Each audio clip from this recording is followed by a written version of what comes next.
Hello everyone, welcome back to our channel NCERT with yes. आज हमारे लगभग 6000 से ऊपर फैमिली हो चुके हैं और आज हम बात करने वाले हैं उस टॉपिक पर जहां आपके फ्रॉड कॉल्स आने की संभावनाएं बढ़ चुकी हैं।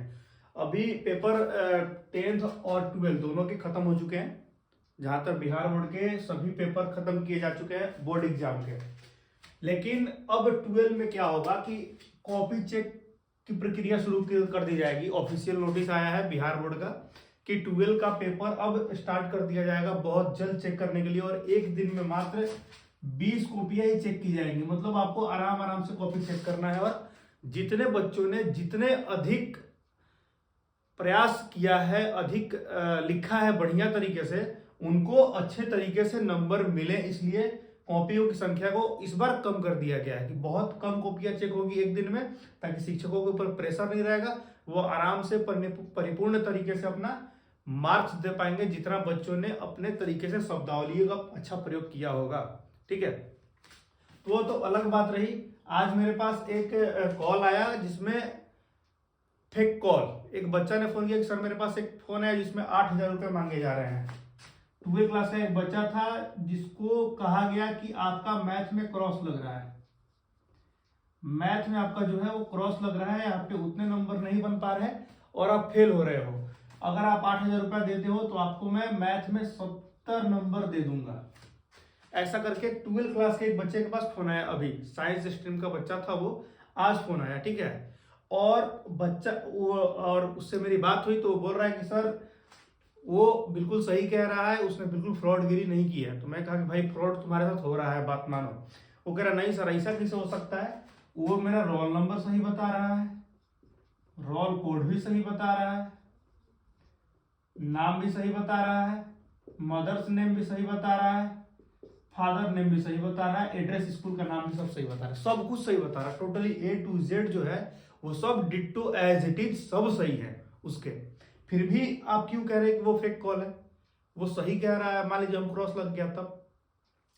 तो मैंने उससे समझाया, और ऐसा एक मेरे साथ ये पहली बार नहीं है, मैं हर बार बोलता हूं कि फ्रॉड कॉल्स आते रहते हैं एग्जाम के बाद। मेरे साथ ये बहुत हो गया, मैं जब से पढ़ा रहा हूं तब से ऐसे मेरे साथ हुए हैं, और फैमिली मेंबर परेशान हो जाते हैं कि मेरा बच्चा का क्रॉस लगने वाला है। ऐसा बिल्कुल नहीं होने वाला है। ऐसा क्यों होता है इस पर बात करेंगे अभी फिलहाल बहुत जल्द। उसके बाद देखिए दूसरा टॉपिक क्या है, 10th का रिजल्ट। 10th का रिजल्ट में जांच हुआ शुरू या नहीं हुआ, कितने ऑब्जेक्टिव आप किए हो, क्या किए हो, या फेक कॉल्स आ रहे हैं नहीं आ रहे हैं, इस पर चर्चा करेंगे। पेपर चेक स्टार्ट हो चुका है या नहीं हो चुका है, सभी के बारे में जानेंगे परिपूर्ण तरीके से। तो पहले नंबर पे आते हैं यही फेक कॉल्स पे। 12 रिजल्ट के कॉपी तो जांच करनी शुरू हो गई है, ऑफिशियल नोटिस आया है कि कॉपी जांच आपकी स्टार्ट कर दी गई है। और फेक कॉल्स के बारे में चर्चा करते हैं कि सब कुछ सही बताने के बाद भी आप क्यों कह रहे हो कि ये फ्रॉड कॉल्स है। सब कुछ सही बता रहा है वो बंदा, रोल नंबर भी सही बता रहा है, रोल कोड भी सही बता रहा है, नाम भी सही बता रहा है, स्कूल का नाम, mother father, all to all, admit card पे डिट्टो जितने चीज है एज इट इज सभी उसके सही प्रमाणित किए गए हैं। तब पर भी क्यों कह रहे हो कि आप फ्रॉड कर रहा है, वो स्कैम कर रहा है या फेक कॉल आ रहा है मेरे पे? तो ऐसा इसलिए मैं कह रहा हूं कि जो बिहार बोर्ड की निजी संस्थान है वो क्या करती है कि मॉडेम कभी कभी किसी प्राइवेट संस्थान को अपडेट करने के लिए दे देती है, और वही प्राइवेट संस्थान के लोग क्या करते हैं कि आपका डाटा चोरी कर लेते हैं, और डाटा चोरी करने के बाद फोन करते हैं और पैसा वसूलते हैं, और बहुत सारे लोग इस उलझन में फंस जाते हैं और फोन पे, गूगल पे या पेटीएम कर देते हैं, है ना। आप इसको नहीं दोगे तो भी पास हो जाओगे, अगर आप इसे दोगे और फेल होना होगा तो आप फेल हो जाओगे। इसका इस वाले बंदे से, फेक कॉल वाले बंदे से कोई वास्ता नहीं है। थर्ड पर्सन का कॉपी चेक करने वाले से कोई लेना देना नहीं है। वो यहां तक ये बात कहेगा कि मैं मार्कशीट अपडेट करता हूं, तुम्हारा नंबर अगर अच्छा भेज जाएगा तो मैं तुम्हारा नंबर काट दूंगा, बहुत लंबी लंबी डिंगिया कहेगा, और लास्ट में 8000 से कहेगा जाने दो 5000 ही दे दो। तुम कहोगे नहीं सर हम गरीब है, पूरा गरीब है, फिर कहेगा 3000 दे दो, लास्ट में 1500 500 तक भी पहुंच सकता है। वो कहेगा नहीं नहीं 500 डाल दो हम तुम्हें पास कर देंगे, 33 नंबर से ज्यादा नंबर दे देंगे, ऐसा वो कहेगा। तो जितने हैं ये सभी फ्रॉड्स हैं, बिल्कुल इसके चक्कर में नहीं पड़ना है, बिचौलिया के चक्कर में नहीं पड़ना है, बिल्कुल ये सभी दलाल है। ठीक है, तो ये जो है इसका रिजल्ट से कोई वास्ता नहीं है, बस इसका वास्ता मात्र एडमिट कार्ड तक ही था। डाटा को इन्होंने क्या किया है कि अपने लैपटॉप या अपने ही सिस्टम में डाल लिया है, कॉपी कर लिया है मोडेम के सहारे, है ना। बिहार बोर्ड ने जो मोडेम दिया था अपडेट करने के लिए प्राइवेट संस्थानों को, उन्होंने ये काम किया। हर साल ये होती है, आप यूट्यूब पे लाखों ऐसी वीडियो पड़ी होगी जिसमें fraud call, scam call, 12 result आप लिखोगे, scam 12th result Bihar board, ऐसा करके अनेकों रिकॉर्डिंग आपको प्रकाशित मिलेंगी जो फ्रॉड कॉल के नाम से है। और बच्चा लोग कहता मिलेगा कि मुझे फिर से पेपर देने में कोई ऐतराज नहीं है, क्योंकि आप कॉन्फिडेंस हो कि आपका नंबर आएगा, आप पास हो जाओगे, आप 100% श्योर हो, इसमें कोई दो राय नहीं है। सही है कि नहीं है? तो अगर आप नहीं भी पास हो रहे हो मान लो, तो ये कुछ नहीं कर सकता है। ये बात आप याद रखो, इसका कोई वास्ता ही नहीं है, इसका कोई वास्ता नहीं है, क्योंकि यह एडमिट कार्ड तक ही सीमित था। एडमिट कार्ड के बाद इसका कोई रोल ही नहीं है जीवन में। सही है कि नहीं है? आगे तो आपने 12 समझ लिया, कॉपी चेक करने शुरू हो चुके हैं और एक दिन में मात्र 20 कॉपियां ही शुरू होनी है।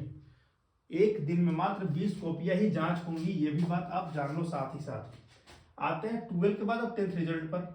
और हाँ, इसका भी एक और डाटा मेरे आया दिमाग में, मैं बता देता हूँ। 12th के पेपर में जिनका भी एग्जाम छूट गया था, 1 मिनट की देरी, 2 मिनट की देरी, या हो सकता है तबियत खराब होने की वजह से या किसी भी कारणवश जिनके एक पेपर छूट गए थे, उनका स्पेशल एग्जाम होगा और बहुत जल्द उसका फॉर्म फिल किया जाएगा अपने निजी स्कूल में। आपको फॉर्म कहीं और फिल नहीं करना है, अपने जो स्कूल में आपका एडमिशन है उसी स्कूल में स्पेशल एग्जाम करके होता है वो होता है। और यदि आप रिजल्ट के बाद 2 पेपर में फेल हो गए हो तो उनके लिए कंपार्टमेंटल होता है, ये भी मैं बताऊंगा। तब तक के लिए आप हमारा चैनल सब्सक्राइब कर लो ताकि आपके पास मेरी अपडेट आती रहे। कंपार्टमेंटल कब होता है, क्या अंतर है? बिहार बोर्ड में अब से 3 एग्जामें होती हैं। पहली एग्जाम तो होती है मेन बोर्ड की पेपर, इसमें अगर आपका पेपर छूट गया है एक पेपर तो उसमें स्पेशल एग्जाम लिया जाता है उसके 1 महीने के बाद। और यदि आप रिजल्ट में फेल पाए जाते हैं मेन बोर्ड के एग्जाम में, 2 पेपर में कम से कम, 2 से अधिक नहीं, मैक्सिमम 2 मिनिमम 1 हो सकते हैं, तो उसमें क्या होता है कि कंपार्टमेंटल एग्जाम लिया जाता है। कंपार्टमेंटल एग्जाम में 2 ही पेपर आप दे सकते हो, या तो 1 नहीं तो 2 से अधिक नहीं दे सकते, मात्र 2। अगर 2 से अधिक में आप क्रॉस लग चुका है 3 पेपर में तो आपको अगले साल एग्जाम देना होगा। और रिजल्ट में कोई भिन्नता नहीं होती है, आप ये भी बात जान लो, कोई रिजल्ट में भिन्नता नहीं पाई जाती है। Result same to same ditto जैसा एज इट इज रहेगा नंबर 1 मेन बोर्ड पेपर में, वैसा ही स्पेशल एग्जाम में भी रहेगा और वैसा ही उसमें भी रहेगा, कोई दिक्कत नहीं आएगी उससे, उसकी टेंशन मत लो। 10th का फिलहाल एग्जाम हुआ है, कॉपी चेक शुरुआत अभी नहीं की गई है, लेकिन इसमें भी बहुत जल्द आपको 5-10 दिन बाद किसी न किसी को फ्रॉड कॉल्स आने शुरू हो जाएंगे।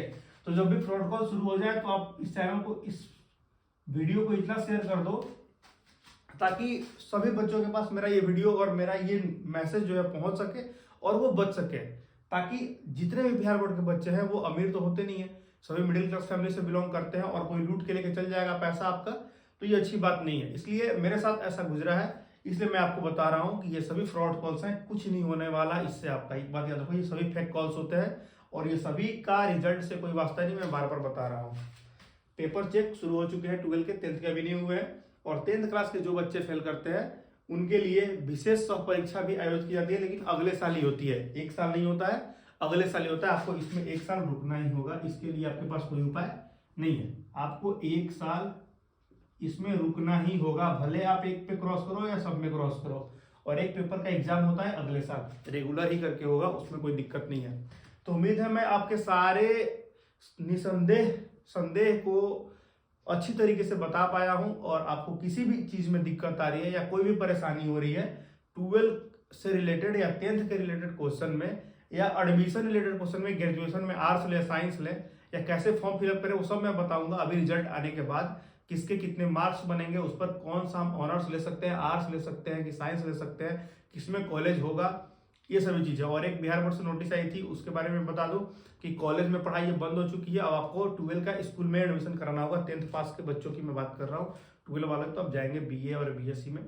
तो क्या चूज करेंगे, क्या ऑनर्स पेपर लेंगे, सभी पे बात होगी रिजल्ट के बाद, अभी कुछ नहीं। जब तक रिजल्ट प्रकाशित नहीं हो जाता तब तक हम निर्णय नहीं ले सकते हैं कि कौन सा ऑनर्स पेपर रखें। जिस सब्जेक्ट में सबसे अधिक मार्क्स होंगे उसमें ज्यादा चांसेस होते हैं ऑनर्स लेने के। खैर अभी उसके बारे में तो चर्चा करनी नहीं है, वो सभी चर्चे फालतू है अभी। तो आपको यहां तक इन सभी बातों पर समझ में आ गया होगा, और कोई भी दिक्कत होती है तो आप कमेंट बॉक्स में कमेंट कर दो। NCERT विथ यस आपका पूरी तरीके से निस्वार्थ भाव से सेवा में तत्पर रहेगा। धन्यवाद।